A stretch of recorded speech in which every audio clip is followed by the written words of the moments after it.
Puji Tuhan, senang sekali, terima kasih bisa hadir bersama-sama. Oke, sepanjang hari ini saudara, saya dikeroyok karena temanya ya luar biasa. Masa saya begitu? Oke, sebentar ya, saya yang IG saya harus keluar dulu. Ya, bentar.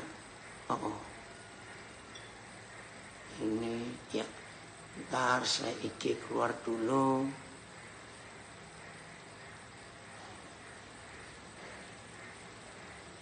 Iya. Baik. Puji Tuhan kita bisa bertemu lagi untuk bersekutu, belajar bersama-sama. Tema yang terpilih menjadi bahan pertanyaan dari banyak orang sepanjang hari ini ya. Yang mau gabung. Dan banyak yang sadar, betul juga ya. Rajin ke gereja ternyata belum tentu mengenal Tuhan. Rajin ke gereja, aktif pelayanan, belum tentu tahu Tuhan itu siapa. Saudara, izinkan saya mendahului dengan kalimat ini. Agama apa saja. Oke, kita bicara tentang kekristenan, termasuk Katolik yang ada di dalamnya.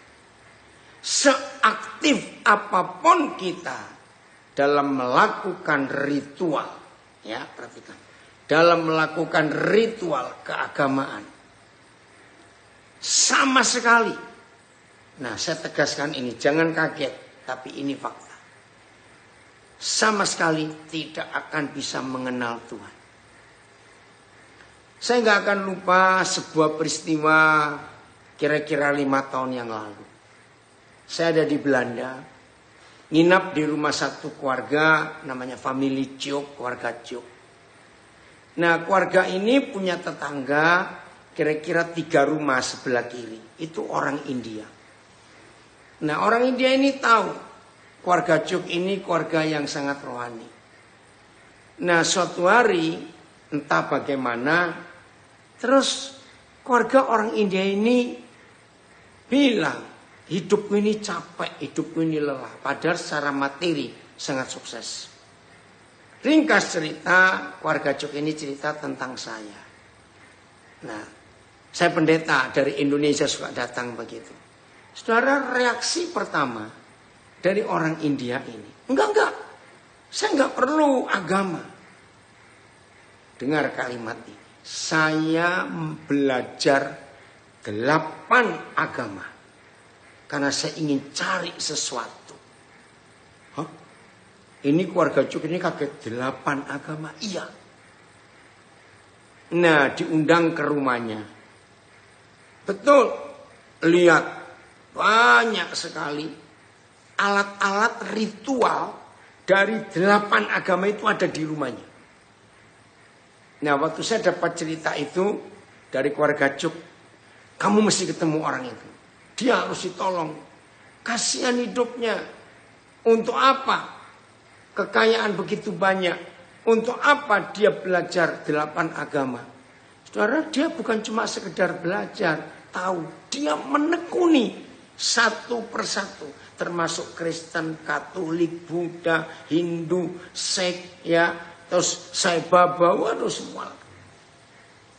Dia capek. Nah, saya ini belum pernah ketemu ada orang sehebat itu dalam hal keagamaan. Akhirnya pas saya ke Belanda, saya diajak mampir ke rumahnya. Pertama kali saya ketemu istrinya dibuat pusing. Pertama kali saya ketemu, karena istrinya sudah tahu bahwa yang datang itu nanti pendeta dari keluarga Ciok ini. Tolong suami saya itu. Saya disiksa. Saya kaget. Disiksa. Disiksa dalam hal ini. Kalau dia sudah mulai melakukan ritual untuk agama yang dia mau cari hari itu, saya yang capek. Sebab saya harus mempersiapkan semua peralatan sembahyang, semua bunga macam-macam, ada kue, ada dupa, ada tergantung agama apa yang dia mau cari saat itu. Aduh, saya pikir menderita sekali orang ini. Saudara, saya minta hikmat dari Tuhan. Nah, begitu saya ketemu, salaman, diajak duduk. Ya, maaf saya nggak bisa lama-lama, tapi saya sudah tahu ini permasalahan Bapak. Bapak ini sedang rindu mencari Tuhan. Ya, yang benar itu yang mana? Saudara, karena Roh Kudus memberi saya hikmat, saya bilang begini, Pak, jangan mencari Tuhan di agama apa saja. Justru Bapak makin gak ketemu. Saudara langsung wajahnya nunduk, capek sekali. Bayangkan, sudah belajar 8 agama, gak ketemu. Tuhan itu ada dalam hidup seorang ayah. Begitu dia mendengar kata ayah, saudara, wajahnya berubah, kepalanya diangkat yang tadinya tunduk lesu. Dia berdiri, dia ulurkan tangannya untuk menjabat tangan saya. Saya ulurkan tangan saya untuk menyambut jabatan tangan. Lalu dia pegang tangan saya dengan tangan kirinya, tangan kanannya sudah jabatan. Dengan 2 tangannya dia goyang-goyang tangan saya. Sambil matanya berkaca-kaca. Mengapa saya capek-capek mencari Tuhan? Ternyata Tuhan ada dalam hidup seorang ayah. Saudara, lah saya ini mau narik tangan saya kok nggak enak juga. Dia masih goyang-goyang begitu. Lalu istrinya nyeletuk. Dia bilang, suami saya tidak pernah kenal ayahnya. Oh, ini dia. Akhirnya jabatan tangan dilepas. Saya cerita soal hidup seorang ayah. Maka itu Yohanes 14 ayat 8. Ya, Yohanes 14 ayat 8. Silakan dibuka ayat ini. Ben, aduh ini anak saya dari Palopo muncul. Papa lama ini nggak ketemu kamu. Nah, saya cerita sedikit ya soal Benny. Nanti kalau perlu Ben, kamu masuk ke Zoom supaya kamu cerita. Tahun berapa ya nak Papa ketemu? Kami ketemu. Ben ada di resort Derawan, ya. Jadi dari mana ya, kota mana itu ya? Derawan itu dari kota mana kalau naik pesawat? Dari Balikpapan? Berau ya. Nah, suatu hari kami diajak ke sana oleh Pak Roni Runtukahu dari Balikpapan dan siapa ya pemilik resort Derawan, saya lupa Pak siapa itu. Nah, suatu saat istri saya lagi main di pasir, di pantai. Ya, wah ternyata pasirnya ikut semuanya. Ya, saudara. Terus saya panggil petugas hotel untuk membersihkan. Nah, masuklah anak saya ini. Namanya Benny Kalop. Di orang Toraja. Begitu dia masuk ke kamar kami untuk membersihkan. Tuhan tolong. Nah, oke. Nyambungnya Facebook, nyambung lagi. Baik. Nah, Benny waktu itu kerja di resort Derawan itu. Masuklah dia ke kamar kami untuk membersihkan. Pas dia masuk kamar, Roh Kudus beritahu saya tentang masa kecilnya. 2003 ya nak? Udah lama itu 2003. Ya. Nah, begitu dia selesai membersihkan, saya cuma tanya, di mana ayahmu? Nah, dia ngalami zaman Tuhan hari itu di kamar itu. Nah, sejak hari itu dia jadi anak kami. Dia pernah gabung dengan kami pelayanan di asrama di Timika. Lalu ketemu jodohnya orang Palopo. Saya datang melamar sampai ke Palopo sana. Waktu mereka menikah di Makassar, saya memberkati pernikahan mereka. Nah, inilah bukti bahwa Tuhan tidak ada di dalam agama, tetapi dalam hidup seorang ayah. Filipus mana ayatnya? Yohanes 14 ayat 8. Ya. Yohanes 14 ayat 8. Ya, sudah Taufik. Ya. Ini anak saya satu lagi, Muhammad Taufik. Ya. Kata Filipus kepada Tuhan Yesus, Tuhan, tunjukkanlah Bapa itu kepada kami, itu sudah cukup bagi kami. Ayat Filipus berkata kepadanya, Tuhan, tunjukkanlah Bapa itu kepada kami, dan itu sudah cukup bagi kami. PIS-nya, maka Filipus berkata kepada Yesus, Tuhan, tunjukkan Bapa kepada kami, supaya kami puas. TSI. Kemudian Filipus berkata kepada Yesus, kalau begitu Tuhan, tunjukkanlah Bapamu kepada kami. Hanya itulah yang kami inginkan. Saudara, maka itu bertahun-tahun saya melayani. Saya tidak pernah bicara tentang agama kepada siapapun. Saya tidak pernah bicara tentang Tuhan Yesus kepada yang belum kenal. Karena pasti ditolak. Cuma menghadirkan sosok Bapa di surga, maka orang itu akan ketemu Tuhan. Saudara, kembali pada orang India ini. Lalu dia ngangguk-ngangguk kepalanya. Bagaimana masa kecilnya cukup menderita. Karena fungsi ayah atau kehadiran seorang ayah tidak ada di hidupnya. Setelah dia cerita masa kecilnya, saya kembali berdiri untuk minta maaf kepada dia. Atas nama ayahmu saya tanya, orang India, saya lupa dia suku apa. Kalau manggil ayah itu apa? Ini kebiasaan saya kalau bertemu dengan orang. Ya, manggil ayah waktu kecil itu apa? Nah, terus setelah saya tahu ini, saya lupa ya istilahnya apa.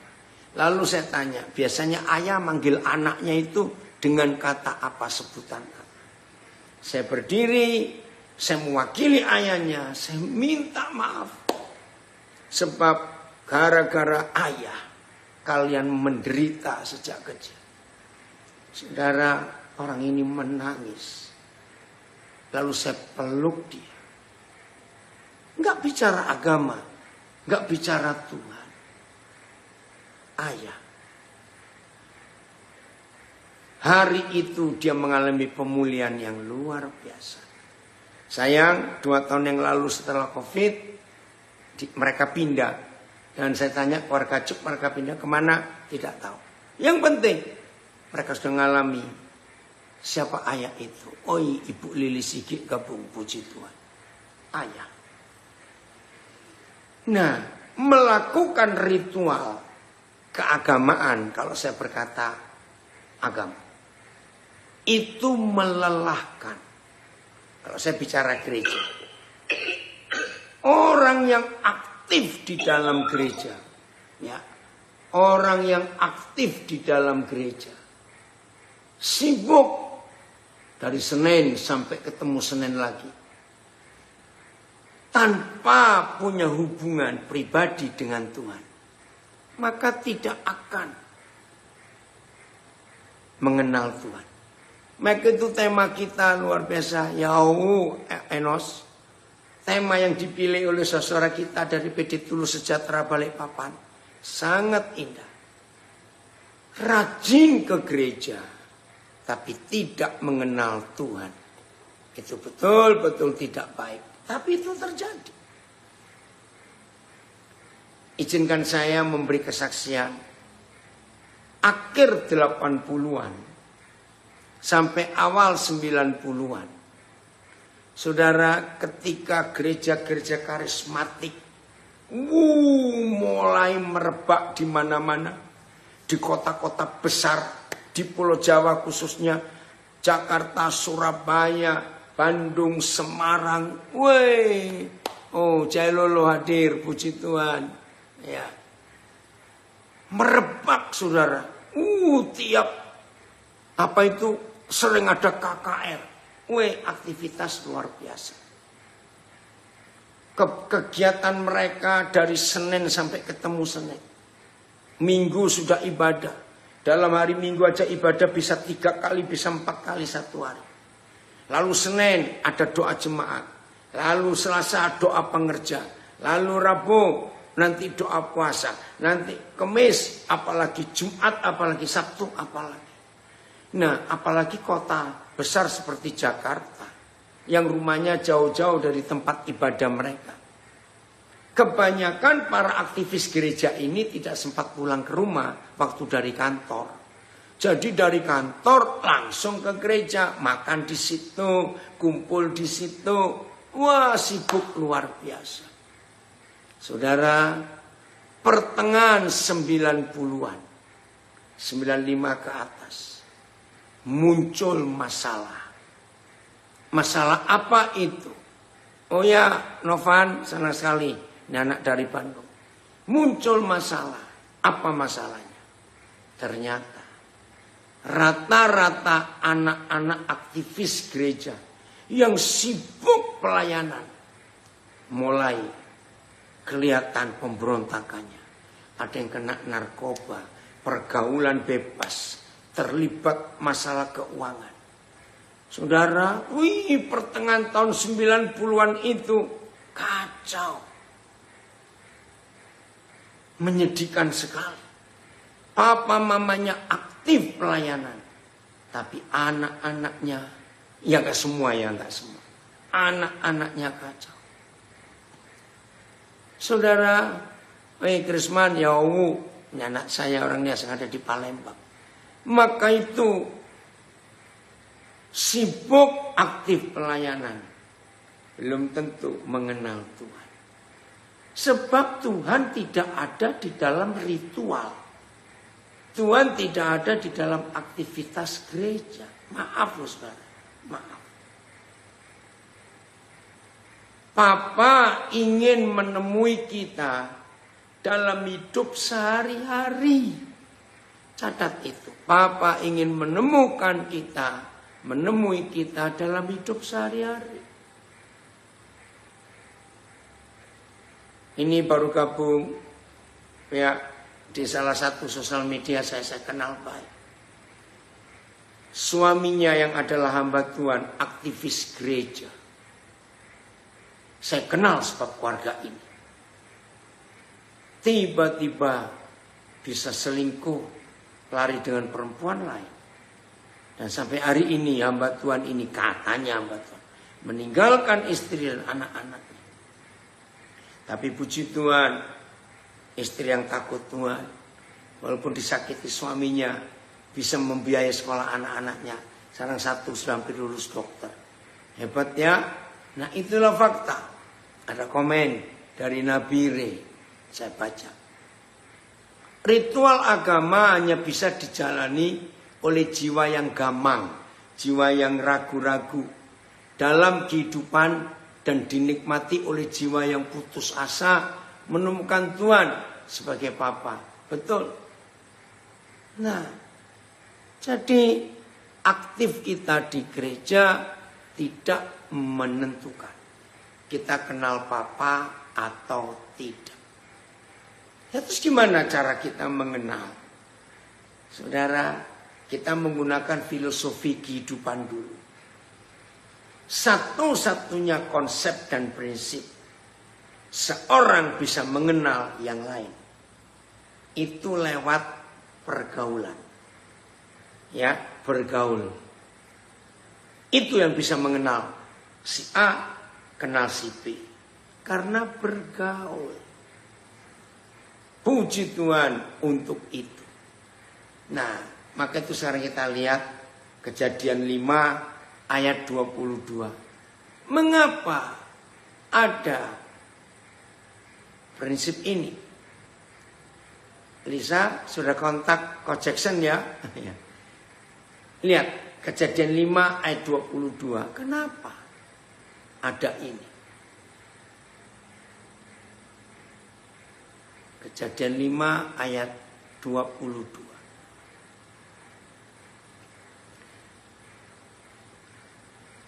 Ditulis jelas ya, yang Papa rindukan atas kita. 22. Kejadian 5 ayat 22. Oke. 22 Filipus. Itu ayat 20. Kejadian 5 ayat 22. Ya. Jelas tertulis di firman Tuhan ini. Dan Henokh hidup bergaul dengan Tuhan. Kata ini saja. Ya. Ayat Henokh berjalan dengan Tuhan. Yes.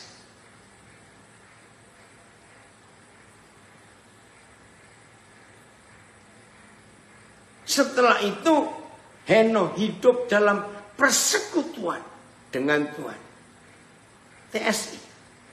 Sesudah Metusalah lahir, Henokh hidup bersekutu erat.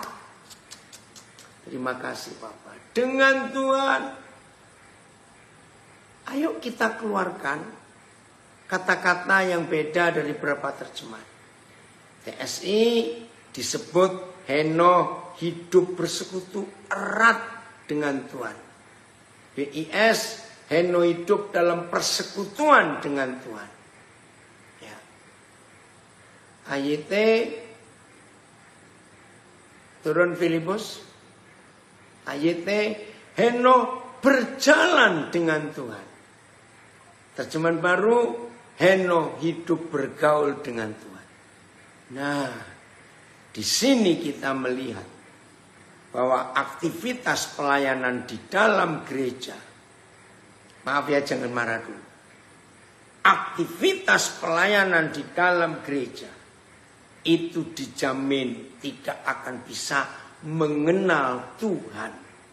Maaf, doa jemaat, doa puasa, doa pagi, doa malam, latihan musik, pelayanan musik, WL, singer, tamburin, khotbah, mendoakan orang, maaf, pelayanan sekolah minggu, pelayanan pemuda, remaja, wanita, pria, saudara maaf. Itu tidak menjamin kita bisa mengenal Tuhan. Tidak bisa. Sebentar.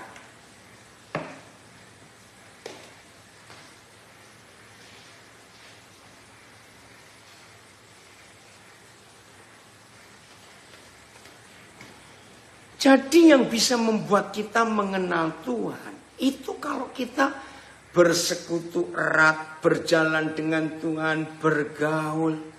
Itu yang membuat kita bisa mengenal Dia. Bukan dalam ritual keagamaan dan bukan dalam aktivitas gereja. Boleh, aktivitas gereja boleh, silakan. Saya juga sibuk terus kok di dalam pelayanan gereja sampai hari ini. Tetapi itu bukan yang utama, bukan ujung tombak dalam hidup kita. Itu aktivitas secara rohani. Maaf ya, kalau saudara baca seluruh Alkitab dari Perjanjian Lama sampai Perjanjian Baru, maaf loh, enggak disebutkan itu aktivitas di dalam ibadah, enggak. Yang tertulis di semua peristiwa yang tercatat di Alkitab itu adalah peristiwa sehari-hari. Ya, ya ada waktu Musa buat ritual, ada. Tapi kan bukan di ritualnya itu yang membuat Israel bisa kenal Tuhan. Masih ingat perjalanan mereka 40 tahun di padang gurun dipimpin oleh tiang awan dan tiang api. Di situ mereka melihat, wih ada Tuhan. Ketika mereka melihat mengalami malapetaka demi malapetaka, di situ Tuhan hadir. Di situ Tuhan mengenalkan diri kepada mereka. Jadi bukan dalam ritual keagamaan. Tidak, saudara. Lihat hidup murid-murid bersama Tuhan Yesus dalam 3,5 tahun itu. sedikit sekali, cuma 3-4 kali saja ditulis Tuhan Yesus ada di rumah ibadah, Tuhan Yesus ada di bait suci. Itu cuma 3-4 kali saja. Tapi sisanya aktivitas sehari-hari yang membuat mereka hidup setiap saat. Nah, jadi mulai hari ini, ayo semua kita jangan bangga kalau kita bisa sibuk di gereja dari Senin sampai ketemu Senin, maaf ya. Jangan puas. Itu belum apa-apa yang gak bisa membuat kita mengenal Tuhan. Masih ingat hidup Ayub yang begitu rohani? Coba carikan ayatnya Filipus di pasal 40 atau 42. Antara 40-42 pasal kitab Ayub. Yang dia mengaku, dulu aku mengenal Tuhan karena kata orang. Tapi sekarang, nah itu dia. Ayub ya, coba carikan itu. Mengapa Ayub mengakui prinsip seperti itu? Ya karena dia cuma melakukan ritual keagamanya. Oh, Ayub 42 ayat 2 ya. Oh bukan. Coba.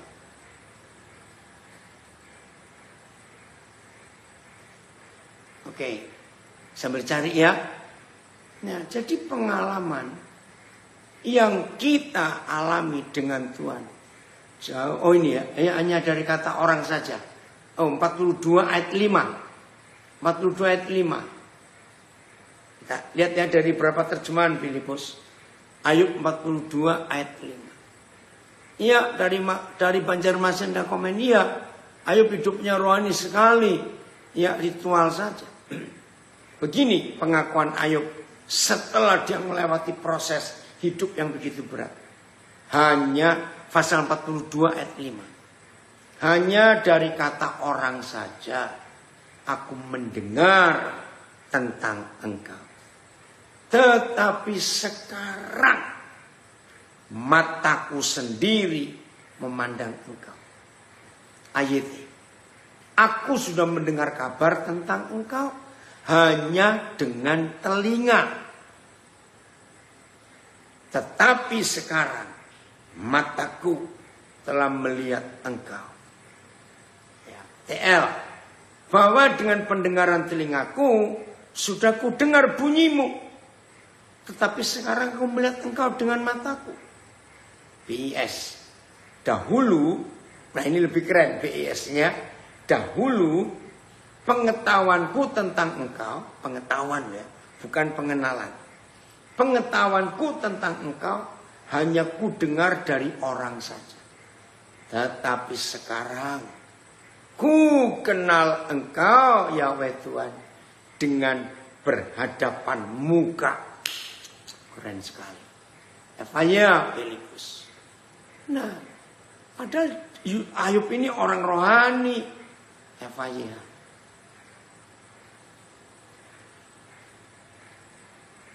Namun kini aku berkata, aku telah mendengar tentang engkau dari orang lain. Tetapi sekarang aku sendiri telah melihat dan memandang engkau. Saya minta maaf ya. Dari semua terjemahan ini selalu menitik beratkan mendengar tentang Tuhan dari orang lain. Apa itu artinya? Dengar khotbah. Khotbah kan tentang Tuhan. Nah, apa yang kita dengar dari khotbah pendeta? Itu kan dia. Tapi kan bukan kita. Ini loh kata mendengar itu. Telah ku dengar tentang engkau. Maka itu kalau kita hanya rajin ke gereja, mendengar khotbah, mendengar kesaksian, itu beda. Kalau kita ngalami sendiri, itu beda. Jadi kapan Ayub mengalami perjumpaan dengan Tuhan? Mengenal engkau berhadapan muka, tadi hanya mendengar orang cerita tentang engkau. Maaf, Kita bisa mendengar khotbah-khotbah yang bagus dari pendeta hamba-hamba Tuhan yang diurapi. Bisa toh? Tapi itu tidak cukup kalau kita tidak mengalami perjumpaan dengan Tuhan. Banyak saudara, hamba-hamba Tuhan yang hebat-hebat khotbahnya banyak. Apalagi selama COVID dan sampai hari ini masih berlanjut. Wah, di YouTube, di sosial media itu berseliweran khotbah-khotbah dari macam-macam hamba Tuhan. Nggak terhitung lah, nggak terhitung. Nah, nggak cukup hanya mendengar tentang Tuhan dari orang lain. Harus ngalami sendiri. Saya mau baca komennya Pak Dr. Hari Nenobais. Bentar ya, mana ini? Ketika Tuhan Yesus mengajar kita berdoa dengan memanggil Bapa atau Ayah. Yang artinya bahwa Tuhan Yesus ingin kita memiliki suatu hubungan yang teramat dekat dengan Bapa kita. Daripada hubungan dalam sebuah ritual agama yang terasa jauh dan membosankan. Mungkin di pandangan orang beragama ini sangat aneh. Tetapi itulah yang diinginkan Bapa, Tuhan kita Yesus. Yakni hubungan yang dekat selayaknya ayah dengan anak. Betul. Maka itu enggak ada agama seperti yang diajarkan Tuhan Yesus. Yang kita sembah dari Maha Kuasa itu seorang ayah. Email Baransano. Perjumpaan pribadi dengan Tuhan. Mengalami Tuhan. Amin. Betul. Ya, Roland, sudah ketemu ya alamat kontak? Oh, sebentar. KBRI Kairo. Ini ada anak Tuhan meninggal di kota mana itu ya, di Mesir. Tuhan tolong. Nah, kita buka Yohanes 4. Ada kisah yang luar biasa. Seorang perempuan yang rajin beribadah dan melakukan ritual yang hebat. Woi, baru Simanjunta Koras. Ya, sehat nak kami semua. Ya, ayo. Halim, ajak Elizabeth belajar ya. Yohanes pasal 4. Mulai ayat yang ke-7. Ya, Yohanes 4 mulai ayat 7. Baca agak cepat ya. Woi, Pak Nulfi Wungkana, senang nak papa ketemu. Maka datanglah seorang perempuan Samaria, hendak menimba air. Kata Yesus kepadanya, berilah aku minum. Ya, udah papa matiin. Air. Ya, saya ulangi. Maka datanglah seorang perempuan Samaria, hendak menimba air. Kata Yesus kepadanya, berilah aku minum. Sebab murid-muridnya telah pergi ke kota membeli makanan. Maka kata perempuan Samaria itu kepadanya, masakan engkau seorang Yahudi minta minum kepadaku seorang Samaria, sebab orang Yahudi tidak bergaul dengan orang Samaria. Jawab Yesus kepadanya, keren. Jikalau engkau tahu tentang karunia Tuhan dan siapakah dia yang sedang berkata kepadamu, berilah aku minum, niscaya engkau telah meminta kepadanya dan ia telah memberikan kepadamu air hidup. Kata perempuan itu kepadanya, Tuhan, engkau tidak punya timba dan sumur ini amat dalam. Dari manakah engkau memperoleh air hidup itu? Seterusnya kita lompat aja ayat yang ke-15. 15. Kata perempuan itu kepadanya, Tuhan, berikanlah aku air itu supaya aku tidak haus dan tidak usah datang lagi ke sini untuk menimba air. Kata Yesus kepadanya, enggak usah dibahas. Terus ayat 20. Coba ayat 20. Nah, ini menunjukkan bahwa wanita ini seorang beragama yang taat. Tapi dia enggak tahu. Enggak kenal Tuhan. Lihat, nenek moyang kami menyembah di gunung ini. Ya, namanya gunung Gerasim. Tapi kamu katakan bahwa Yerusalemlah tempat orang menyembah. Saudara perhatikan. Jelas wanita ini sangat rohani. Urusannya dengan ibadah itu luar biasa. Tapi ternyata tidak kenal Tuhan. Hanya ritual. Hanya melakukan aktivitas. Melakukan aktivitas keagamaan saja. Tuhannya jauh. Maka itu kita harus berubah mulai hari ini. Sampai pada hari itu, wanita yang beragama hebat ini bertemu dengan penyelamat Mesias yang mereka percayai. Hidupnya mengalami perubahan. Dan perubahannya drastis. Dalam hitungan belasan menit. Dia berbalik 180 derajat. Jadi penginjil pertama. Keren. Penginjil pertama ini perempuan Samaria. Hebat ya. Markus 9.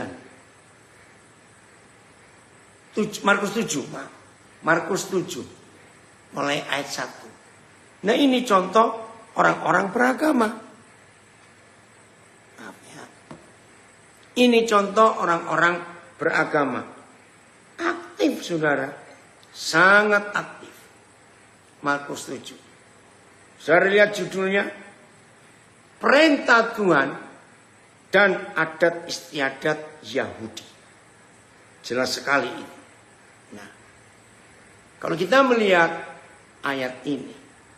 Wih, ngeri sekali. Pada suatu kali serombongan orang Farisi dan beberapa ahli Taurat dari Yerusalem datang menemui Yesus.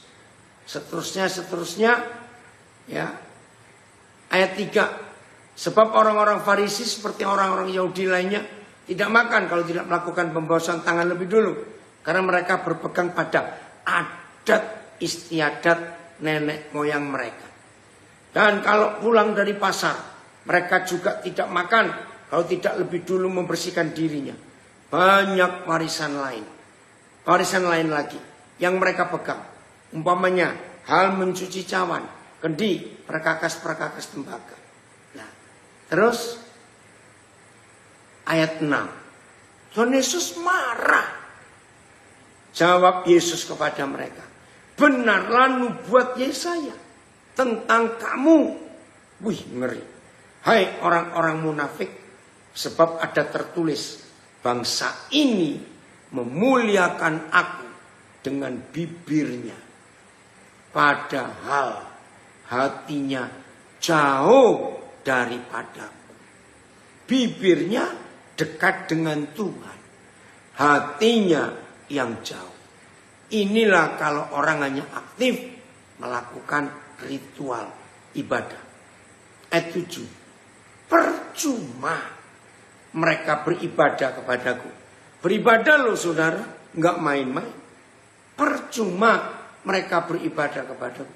Sedangkan ajaran yang mereka ajarkan ialah perintah manusia. Perintah Tuhan kamu abaikan dan berpegang pada adat istiadat manusia. Ayat 9. Yesus berkata pula kepada mereka, sungguh pandai kamu mengesampingkan perintah Tuhan supaya kamu dapat memelihara adat istiadatmu sendiri. Saudara, lihat konsep ini.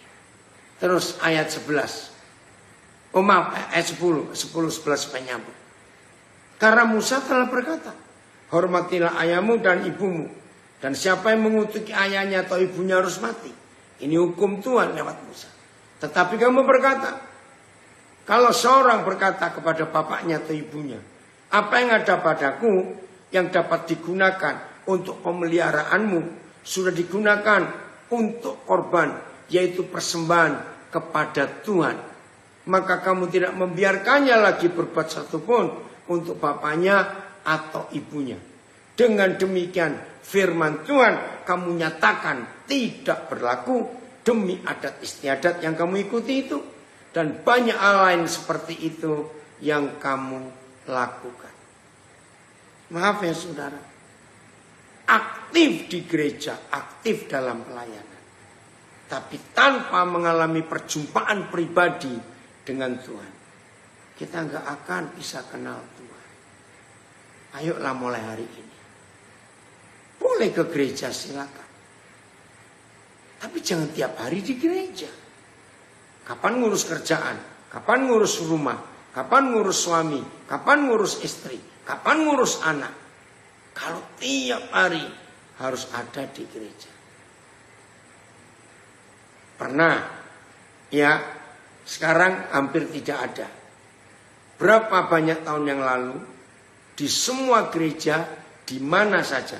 Saya minum sebentar. Pada berapa tahun yang lalu, saudara. Hampir semua gereja itu di pintu gerbang depan sebelum kita masuk ada papan bukan? Ya, sekarang sudah hampir nggak ada. Maaf. Tahu ya? Dulu di semua gereja di depan sebelum masuk di halaman ada papan. Besar kecilnya tergantung kegiatan gereja itu. Pasti setelah nama gereja, badan hukum semua pasti ada jadwal. Seminggu, hari Minggu apa, Senin apa, Selasa apa, Rebu apa, Kamis apa, Jumat apa, Sabtu apa. Nah, saya sampaikan kepada gembala-gembala di mana saya diundang. Dan ada yang marah. Saya nggak peduli kalau ada yang marah. Yang penting saya sampaikan kebenaran.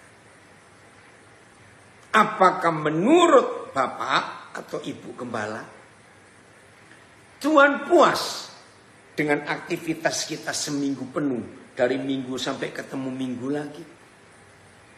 Saya bilang tidak. Karena aktivitas ini membuat jemaat tidak punya kekompakan, keeratan, keharmonisan dalam rumah tangga. Karena diminta sibuk. Karena jadwal itu jadwal yang harus dilakukan oleh ayah, ibu, dan anak-anak. Dan orang bangga kelihatannya rohani. Woi, Hussein, berapa tahun ini Papa nggak ketemu kamu nak? Kalau kita sama-sama tinggal di Nabire. Ayo besok usahakan ketemu ya. Dan anak saya Hussein. Ya, namanya Hussein memang dari agama lain. Saya ketemu dia berapa tahun lalu di Biak. Waktu malam-malam kami pulang pelayanan cari taksi. Nah, ini sopirnya Tuhan tangkap. Puji Tuhan. Ya. Bagaimana Joshua nak? Ya, gimana kuliahnya? Oke, saya lanjutkan. Jadi Tuhan gak malah senang kalau melihat gereja aktivitasnya full, penuh 7 hari. Maaf, salah. Nah, kembali kepada pertengahan 90-an. Ketika gak sedikit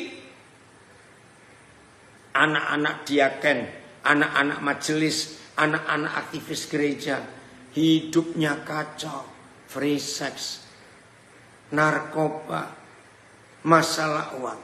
Yaitu karena ayah ibunya terlalu aktif di gereja. Pulang, berangkat pagi, kerja pulang malam. Karena setelah pulang kerja, langsung ke gereja. Gak ada waktu. Anak-anak pun gak bisa diskusi dengan papa mama. Maafkan saya kalau saya ngomong ini. Nah, jadi yang Tuhan lebih suka adalah pengenalan kita kepada Tuhan. Nah, jadi tadi Markus 7, saudara lihat kemarahan Tuhan Yesus, ya, marah Tuhan Yesus. Karena apa? Karena mereka lebih mengutamakan adat daripada kebenaran, daripada pengenalan itu. Nah Tuhan gak suka, maka itu kita harus hati-hati dalam hidup ini saudara, supaya kita tidak salah langkah. Jelas ya? Apalagi, ayat 13, terima kasih, Markus 7. Dengan demikian, firman Tuhan kamu nyatakan tidak berlaku demi adat istiadat yang kamu ikuti, demi ritual, demi aktivitas yang kamu kerjakan, yang rohani itu. Dan banyak hal lain seperti itu yang kamu lakukan. Mulai hari ini stop kita mengutamakan aktivitas di gereja daripada aktivitas bersekutu dengan Tuhan. Terima kasih Pak Gembala dari Keraksaan ya Bondowoso. Yang penting adalah pengenalan akan Tuhan. Betul. Oke, kita buka Hosea 6 ayat 3. Oi, orang hebat dari Los Angeles Kampung. Hosea 6 ayat 3. Kabar apa nak kalian? Ya.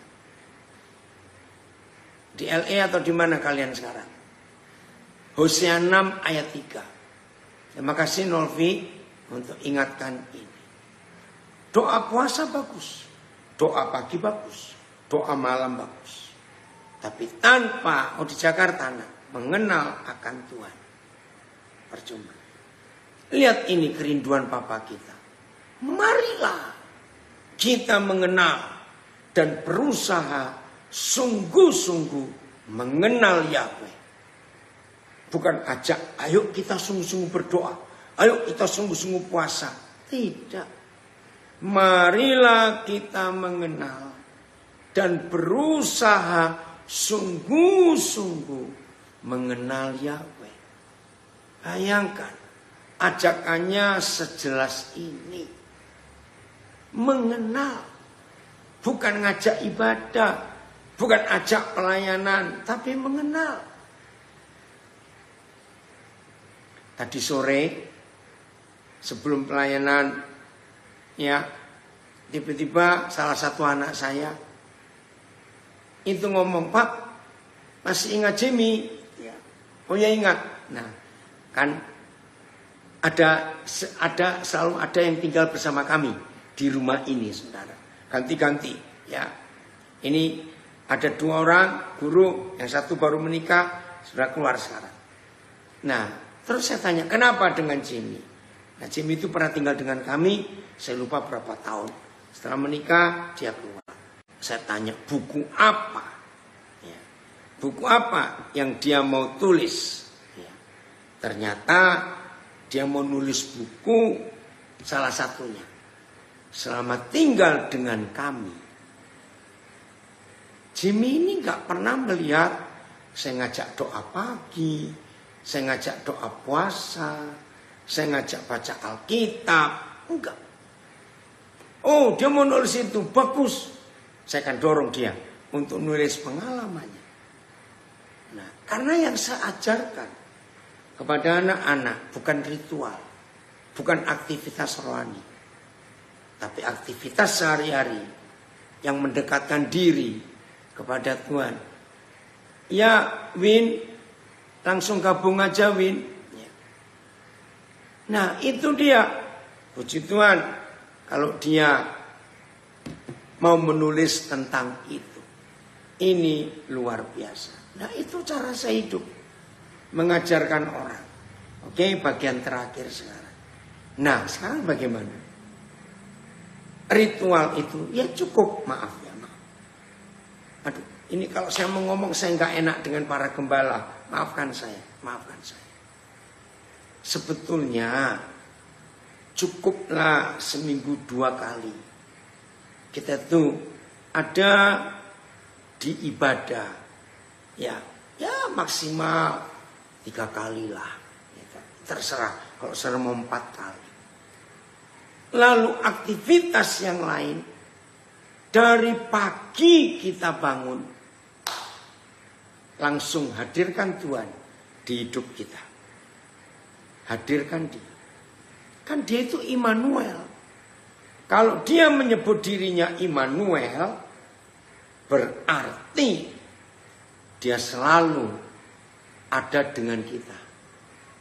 Ya betul, yang punya memakan itu. Karena dia Immanuel, tidak bisa lepas dari kita. Maka 24 jam penuh kita harus dengan dia. Di situ kita baru bisa mengenal. Karena 24 jam sehari, 7 hari seminggu, Yesus hidup dengan kita. Maka itu diantara semua terjemahan Alkitab tentang Immanuel, saya baru menemukan dalam bahasa Jawa. Immanuel dalam Matius 1, 21 atau 23 saya lupa. Itu dalam bahasa Jawa disebut Gusti nunggil kelayan kita. Oh, dari Manado, Desa Liwutung. Ya, salam ya, Medi Engka. Gusti nunggil kelayan kita, itu Immanuel. Artinya nunggil itu menunggal, menyatu. Oh, jadi Yesus bukan beserta kita, tapi bersatu di dalam kita. Nah, kalau dia itu Immanuel, berarti 24 jam kita hidup di dalam dia dan dia di dalam kita. Itu yang Tuhan ingin. Maka itu kita bisa mengenal dia. Kita lihat Efesus pasal 1. Ya, saya baca komennya Pak Nelson. Oh, ada yang komen. Paling cakep nih. Selain ibadah di gereja, sisanya Pak Gembalanya ke rumah-rumah jemaat, mengenal jemaatnya, sekira lebih baik. Ya, lalu dari Porong. Terkecuali untuk warga binaan di lapas ya Koden, harus disibukkan dengan ibadah agar pikirannya tidak belok-belok kemana-mana. Untuk lapas Porong, bulan ini saja ada 35 kali pelayanan interdenominasi. Jadi ada yang 1 hari 2 ya, karena sebulan kan 30 hari. Komen dari Jogja. Mengenal Tuhan sebagai Bapa membuat kita melihat alam semesta dan ciptaan dengan lebih hormat. Betul, karena semua adalah bagian dari pekerjaan Bapa. Bukan sekedar barang mati, melainkan firman. Amin.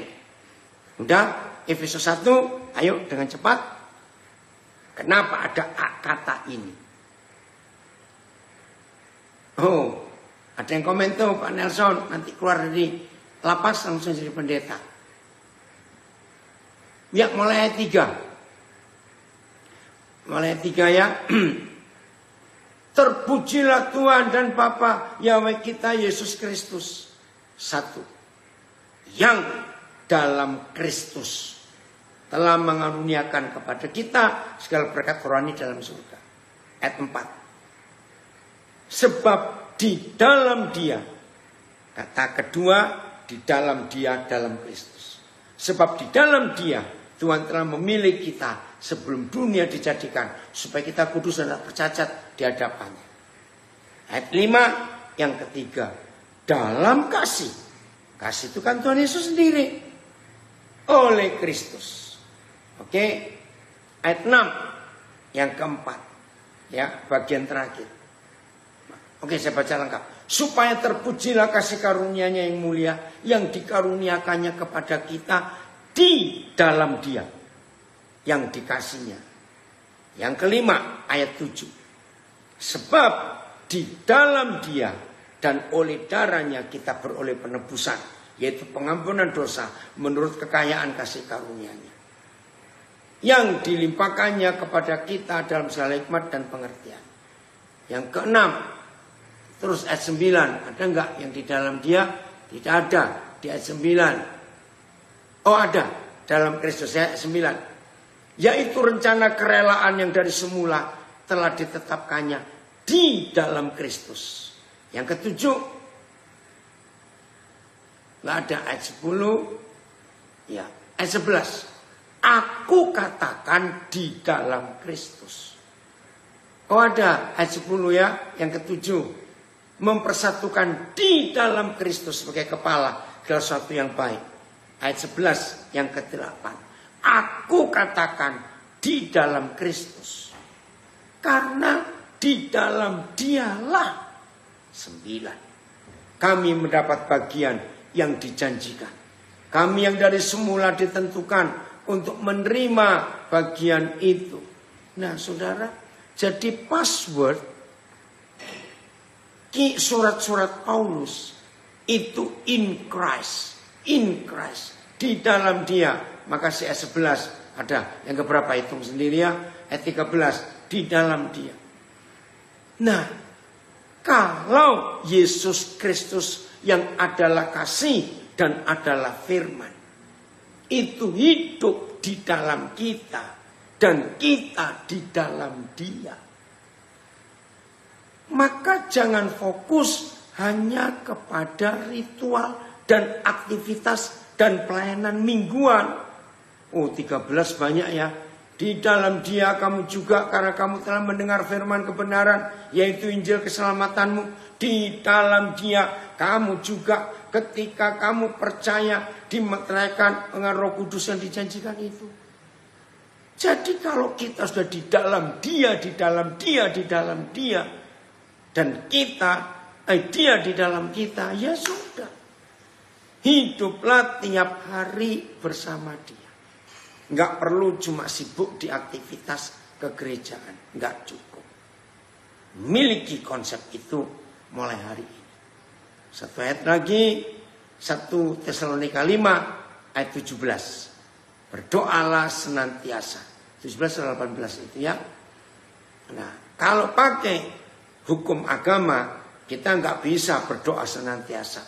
Karena doanya enggak putus-putus. 1 Tesalonika pasal 5. Ayat 17. Tapi kalau hidup di dalam Kristus, maka doa itu bukan aktivitas, tapi nafas. Ya ayat 17. Tetaplah berdoa. AYT, teruslah berdoa. TL, berdoa dengan tidak berkeputusan. BIS, berdoalah senantiasa. TSI, tetaplah berdoa. MLT, berdoalah tanpa henti-hentinya. Ya, AVB, berdoalah sepanjang masa. Jadi nggak ada stopnya. Karena doa itu kan nafas. Jadi kita nggak boleh putus untuk nafas. Mati nanti. Jadi hari ini ternyata tidak cukup hanya rajin ibadah. Aktif dalam kesibukan pelayanan. Belum tentu kita mengenal Tuhan. Tapi dalam bergaul dengan Tuhan seperti Henokh. Ada hubungan yang erat.